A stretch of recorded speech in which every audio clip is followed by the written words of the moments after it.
नमः संस्कृताय triple S classes में आप सभी का स्वागत है। प्यारे बच्चों, आज हम हमारी पाठ्य पुस्तक दूरवा संस्कृत सामान्यम दशम कक्षाई का अष्ट तथा पाठः 18 चैप्टर महराजा छत्रसालः पढ़ेंगे। महराज छत्रसाल। चलिए तो बढ़ते हैं चैप्टर की ओर।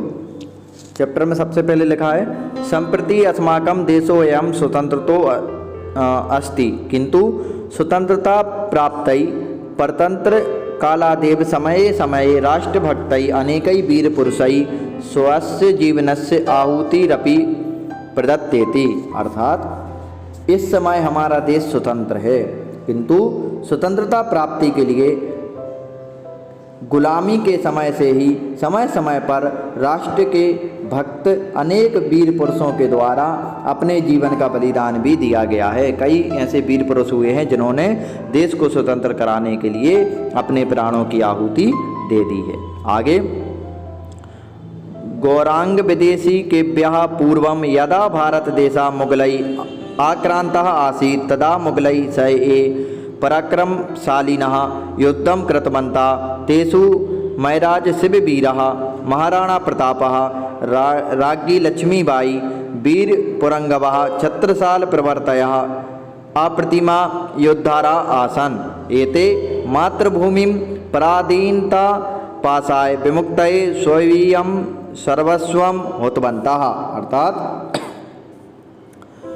विदेशी अंग्रेजों के आने से पहले भारत देश मुगलों का गुलाम था, के अधिकार में हुआ था। उस समय मुगलों के साथ जिन पराक्रमशाली ने युद्ध किया उनमें महाराज शिवाजी, महाराणा प्रताप, रानी लक्ष्मीबाई, वीरों में श्रेष्ठ छत्रसाल इत्यादि अतुलनीय योद्धा थे।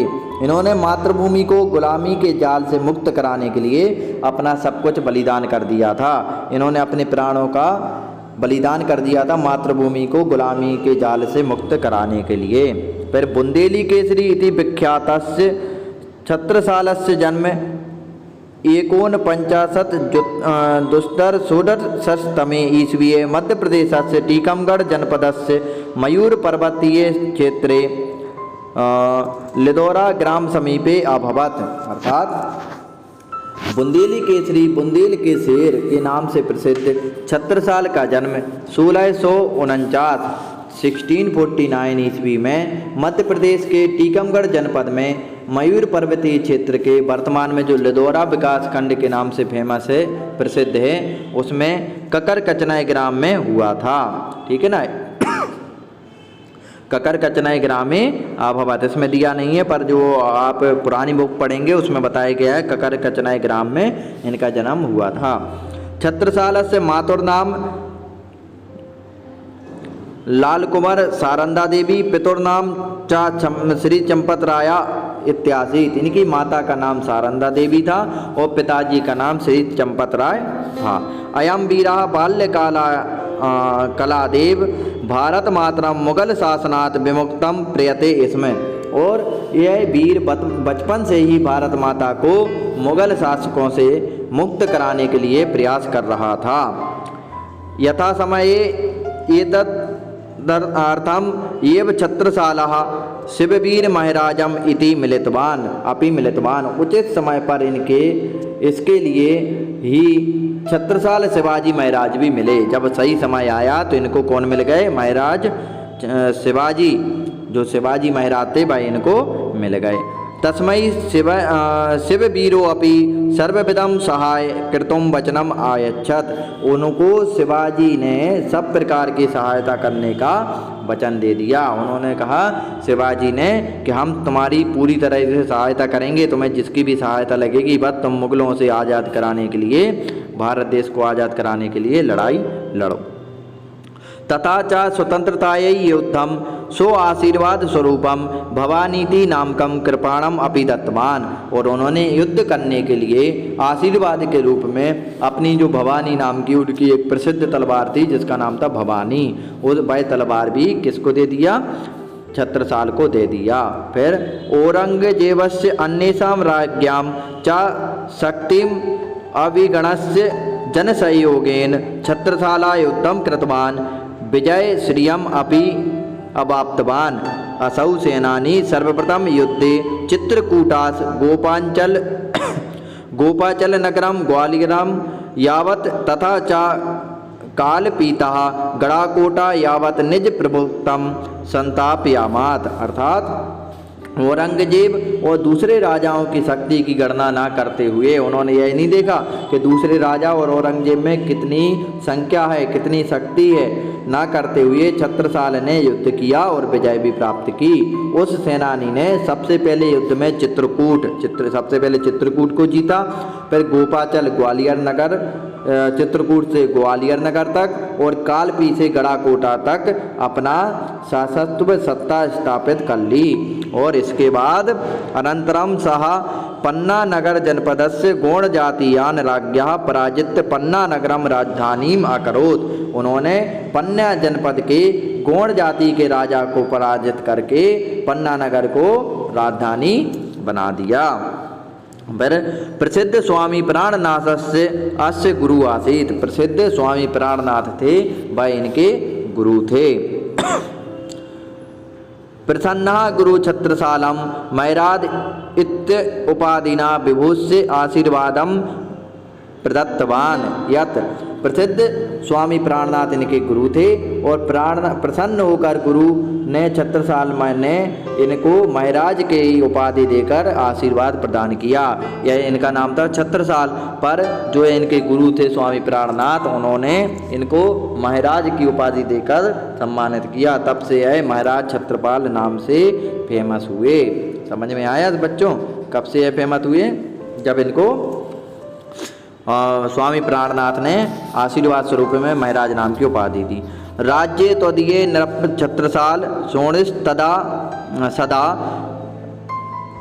कंपमयी विभातु अश्वः त्वदीया समीयात तु यत्र भोस्तत्र सपलन मवापनु ही त्वयम्। अर्थात हे राजन छत्रसाल, तुम्हारे राज्य में पृथ्वी सदा कांपती रहे, सुशोभित रहे, तुम्हारा घोड़ा जहाँ जाए वहाँ तुम सफलता को प्राप्त करो, ऐसा उनको आशीर्वाद दे दिया। फिर इसके बाद यदा औरंगजेबा दक्षिण भारते व्यापरता आसीत् तदा युद्ध कौशलेन असौ बघेलखंड मालव राजस्थान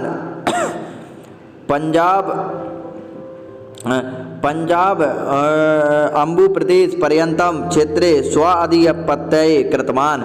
जब औरंगजेब दक्षिण भारत में व्यस्त था, तब युद्ध में कुशलता से उन्होंने बघेलखंड, मालवा, राजस्थान, पंजाब प्रदेश तक अपने क्षेत्र में अपना अधिकार जमा लिया। और इसके बाद मुगल शासकः एवं मानिनम प्रांताधिपत्यम सूबेदारी इति दातुम इच्छत तदा अयम नैषेधयत। और मुगल शासक ने, मुगल राजा जो था, उसने इनको स्वाभिमानी को प्रांत का आधिपत्य अर्थात सूबेदारी देना चाहा कि इस प्रांत के को तुम ही देखोगे, पर तुम मेरे साथ में काम करो। तो इन्होंने मना कर दिया, इन्होंने मुगल शासक की बात नहीं मानी। और एकदा महोबा जैतपुर नगरयो मुगल शासयो जाते सत्ययम पेशवा बाजीराव सहायार्थम एकम पत्रम प्रेषितवान। और एक बार इन्होंने महोबा और जैतपुर नगरों में मुगल शासन हो जाने पर इन्होंने पेशवा बाजीराव को सहायता के लिए पत्र लिखा कि मुझे आपकी सहायता की ज़रूरत है। ठीक है, तो फिर क्या हुआ?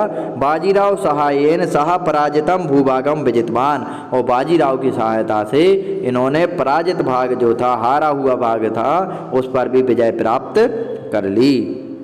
इसके बाद विजयेन अहिला जितोयम पेशवा बाजीरावम और सपुत्रमिव मत्वा विजित राज्य से तृतीय भागम तस्मै सहार्थम प्रदाय।